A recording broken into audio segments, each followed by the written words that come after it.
Always, we are blessed to be joined by so many good friends from around the country. We've got distinguished guests. We've got faith leaders. Something intervened yesterday, and so I want to just devote a few words about yesterday's tragedy in Kansas. This morning, our prayers are with the people of Overland Park. And we're still learning the details, but this much we know. A gunman opened fire at two Jewish facilities, a community center and a retirement home. Innocent people were killed. Their families were devastated. And this violence has struck at the heart of the Jewish community in Kansas City. Two of the victims, a grandfather and his teenage son, attended the United Methodist Church of the Resurrection, which is led by our friend, Reverend Adam Hamilton. Some of you may know that during my inauguration, Reverend Hamilton delivered the sermon at the prayer service at the National Cathedral, and I was grateful for his presence and his words. He joined us at our breakfast last year, and at the Easter service for Palm Sunday last night, he had to break this terrible news to his congregation.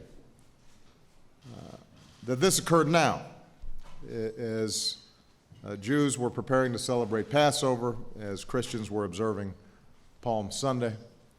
Makes this tragedy all the more painful. And today, as Passover begins, we're seeing a number of synagogues and Jewish community centers take added security precautions. Nobody should have to worry about their security when gathering with their fellow believers. No one should ever have to fear for their safety when they go to pray. And as a government, we're going to provide whatever assistance is needed to support the investigation. As Americans, we not only need to open our hearts to the families of the victims, we've got to stand united against this kind of terrible violence which has no place in our society.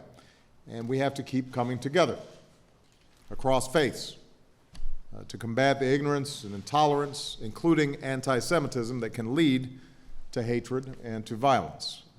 Because we're all children of God, we're all made in His image, all worthy of His love and dignity, and we see what happens around the world when this kind of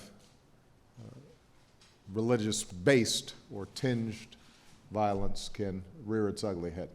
It's got no place in our society. I'll tell you, I felt this spirit when I had the great honor of meeting His Holiness Pope Francis.